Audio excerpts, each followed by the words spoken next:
1 year, 100 night vehicle camper review. Let's get into it. Happy birthday, dear four-wheel camper truck build.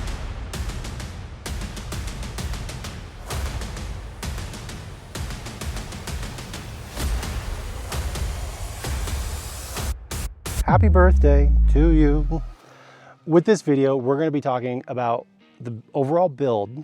We're going to be talking about the four-wheel camper, what we like and what we don't like, the things that we would change, but that's it. That is one beast of a truck. The front bumper, I'm just not very excited about it. It's not, it doesn't live up to the standards that I thought it would. First off, it doesn't really provide me enough protection on the front of the vehicle. I would prefer that this bar work come up over the top of the grille and then covered the headlights so that they wouldn't receive damage when we strike an animal. I would also like to see the bar work from the bumper tie into the sliders. Other than that, about the protective qualities of this bumper, it's been really great. And the recovery points run through the bumper, connecting directly to the frame of the truck. And that means it's really strong and durable in that when you start yanking on this thing, it doesn't want to deform and bend. If I could change it, I would have mounted the winch control box somewhere a little bit more protected. Now, I'm not a big fan of putting the winch control box inside of the grille because that usually means you have to open up the hood to get to it. But I would like to see the winch control box inside of the bumper where I can just reach down and press the button or connect the winch remote to it. Our come up winch has gotten us out of every sticky situation we've ever been into, including reverse winching down a crazy hill in the middle of the night where I ended up snapping the winch line because I winched us out too far. It was something that I was able to put back together right there on the trail and continue winching us back downhill. For the fog lights inside of the bumper, we went with a wide pattern and white. They've worked phenomenal so far, and I really like the wide pattern because it provides me enough spread that I'm able to see the very edges of the trail at nighttime. The only other thing I'd really like to do is add a light bar inside of the bumper just to get a little extra boost out of it. The skid plates under the truck have held up very well. There was a squeaking issue, but we've mitigated that with some butyl tape in between the skid plates so they don't rub against each other anymore when the frame flexes. One of the last things about the front end that I'm just in love with is the Factor 55 flat link. One of the reasons that I chose the flat link is because it's a closed system. There's no open hooks or anything to slip. With the training experience that I have in rescues, I really prefer a closed system rather than an open system that has, you know, like a hook. Under the hood, we're gonna find our ARB air compressor, our Switch Pro 9100, and then where our snorkel ties into the factory airbox. One of the biggest things that I would have done different under the hood is make my ARB single a twin. In the video compressor shootout that I did earlier this year, I talk about how the twin is about twice as fast as the single. That really gives us a great backup when our power tank does go empty on the trail. Is this snorkel excessive? Probably, probably a lot excessive. Do I like the look of it? I do. Does it work? Does it get my air intake off of the ground and out of the dust and out of the wheel well? Yes, it does. And we've even crossed a few creeks that have been, well, at least thigh high. So theoretically, it's done its job. Would I spend the time and money to do a snorkel again? Absolutely. Some of the most valuable gadgets and gizmos from inside of the truck have been our GMRS radio, our navigation, and a couple of phone holders. And then we have the Switch Pro, which is mounted down here right below the shifter. Some of the other gadgets that you don't actually see inside of the cab, the WeBoost cell phone signal booster system, which I have hidden under the back seat. In the back of the truck, I have a 37-liter ARB fridge between the two child seats. And this is also where I keep some of my spare tools, my power tank, and a spare CV. Honestly, it's hard to say if I totally messed up on putting an awning on here or not. We don't use it all the time, but it's super valuable when we do use it. It's a great shade, and we also got the annex for it. So it provides another room that we can go into when we want to eat outside, and the bugs are insane. Up there, we got the WeBoost antenna, high lift, some max tracks, and forestry shovel. As far as the roof rack goes, I think it's one of those things that takes a little more maintenance than I had really anticipated. At this point, I feel like I need to get back up there and re-silicone the holes that I did drill into the cab. It would help my OCD feel a lot better going into the winter season. The sliders that we see on the bottom of the truck are built by a reputable brand. They're extremely strong, and matter of fact, I can lift the truck up with a high lift jack on the slider itself.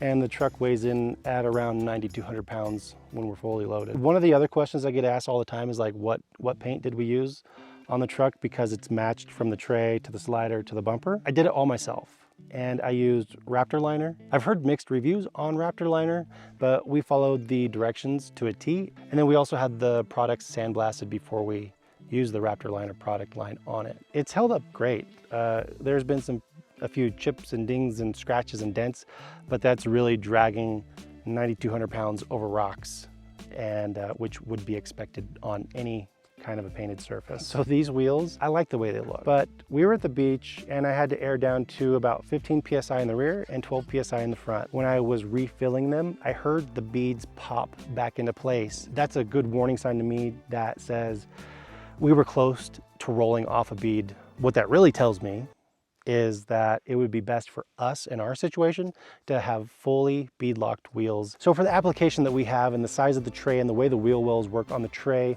and the overall size of the wheel wells on the front of the truck, make the 37 almost too big. If I were to do it again, it's hard to say that I wouldn't want to do 37s, because the rolling resistance of a 37 is a lot less than a smaller tire. So when you're rolling over objects in the road or corrugations, it's a lot smoother on a 37, and you have a lot more sidewall to play with. And then when you air them down, your footprint is larger than on a smaller tire. But the amount of modifications that we had to do to the truck to make 37s work almost outdoes. It's so hard to say. It's like I'm trying to split hairs right here. For overall fuel economy, in the long run, in the longevity of the truck, I think a 35 would work a lot better than a 37 would. Because once we put 37s on from our old 34s that we had, we went from 12 mpgs on the highway to about 10.5. So we lost about 1.5 just going from 34.2 all the way up to a 37. Is it worth it? It's up to you to decide. Some of the things that I really love about this tray are just the options for mounting things that I wasn't sure where to mount anywhere else.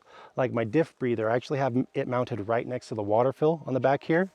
And then we can hold 10 gallons of water underneath the tray, come out of the spout here. Makes hand washing, dishwashing, and you can make that a potable water just by decontaminating the tank. The other thing that I truly love about the tray is all of the storage space we have. We have 4 storage compartments, and then we have 1 pull-out tray in the back.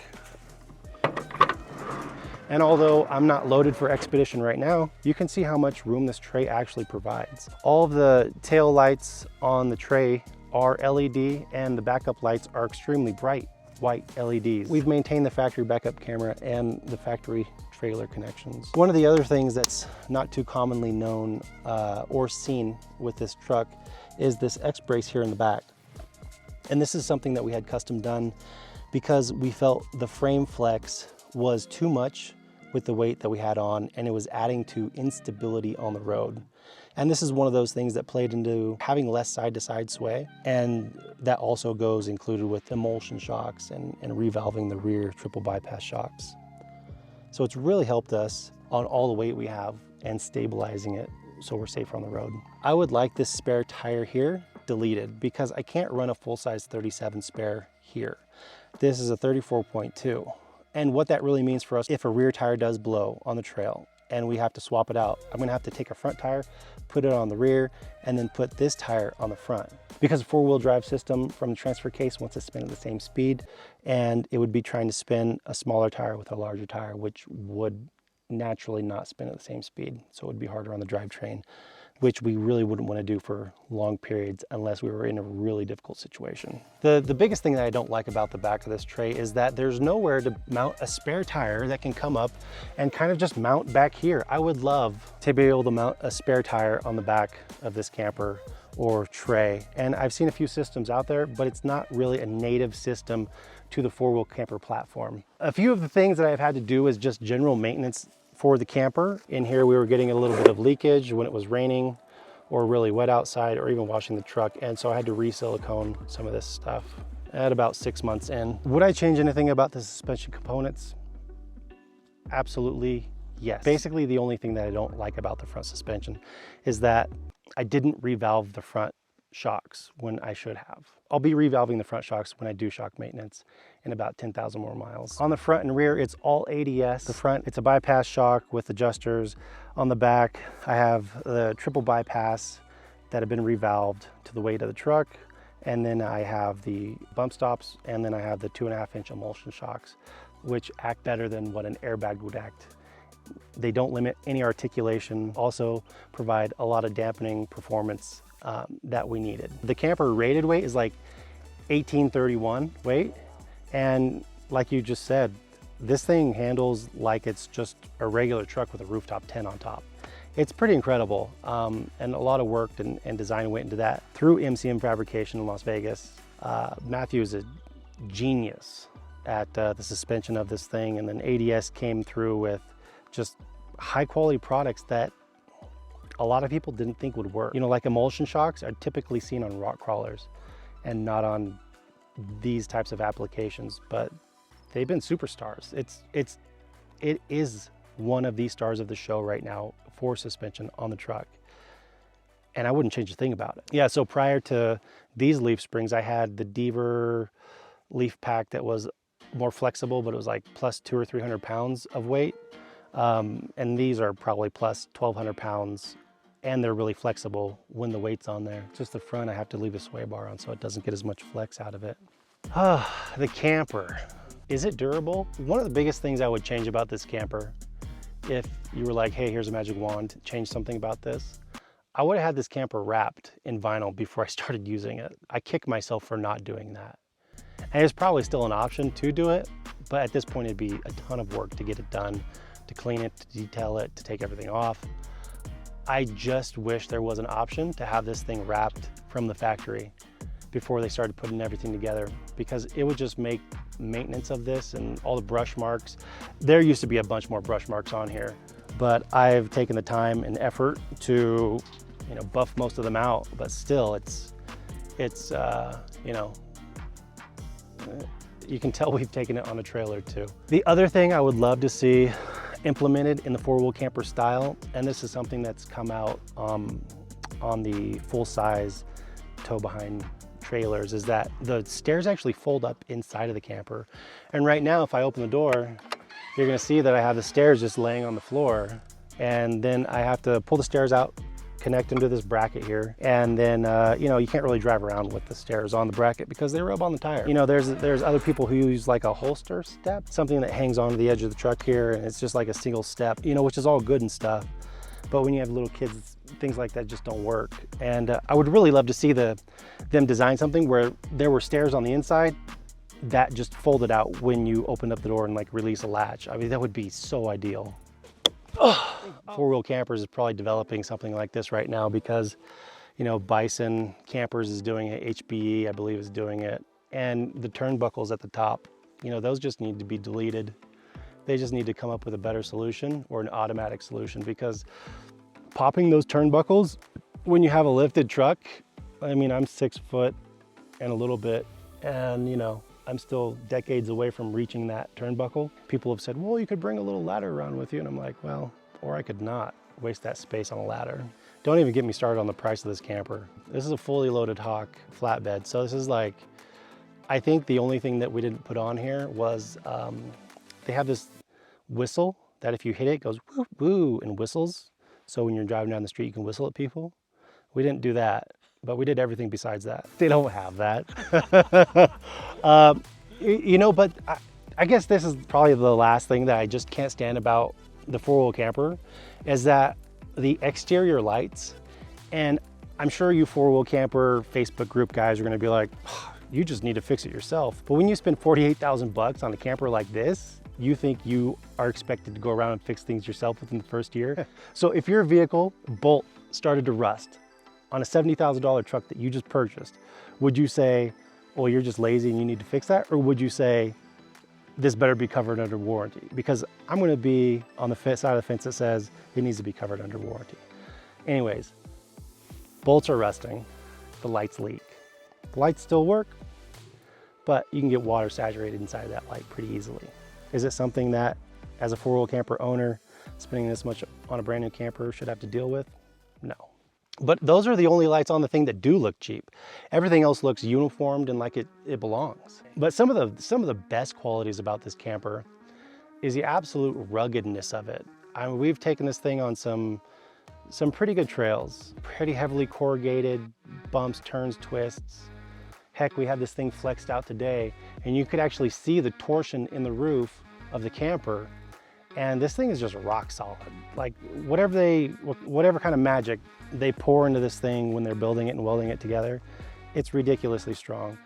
We found zero flaws in the durability of this camper. Get out of sight on how easy this thing is to set up. It's just so easy to have things set up and ready to roll in about 2 minutes that it's taken the stress off of getting out to places like this and camping. Some of our most favorite parts on the inside of the camper are the entire living space. It's large enough for a family of 4 to live inside of the camper. We found that having the 4-wheel camper on the truck has just made life exponentially easier. We're able to bring more home amenities with us easier without having to set them up every single time we dock and camp. For instance, like having a sink on tap where I can just come in and flip a switch, turn the sink on, even click the stove on and start cooking immediately. It's just so simple that it's really redefined the overlanding and camping experience for us. Some of the other things in the camper that we just can't get enough of are the shower. There's ample amount of storage under the 2 rear seats, and that really allows us to fill up the truck. One really cool thing about the flatbed model is that there's a bunch of storage underneath the bed. One of the downsides and one of the things that we've had to add to on the interior has been a pure sine wave inverter. There was no option for an inverter when we initially purchased the camper, and it's something that we added about 6 months ago. With all the faults mentioned so far with the 4-wheel camper, it's really withstood the torture test of time that we've been able to put it under. And although we have things that we would like to see upgraded or taken care of in the future, we really believe that the 4-wheel camper is the best platform available. Not only is it cost efficient when you start looking at the other brands of pop-up campers, I believe they offer the most ingenuity. They offer the longest durability. They've stood by their warranty through and through for us. Thank you for checking out my 1-year, 100-night review of our build and our 4-wheel camper. I look forward to seeing you guys again. If you have any questions, comments, please leave them down below. Ow!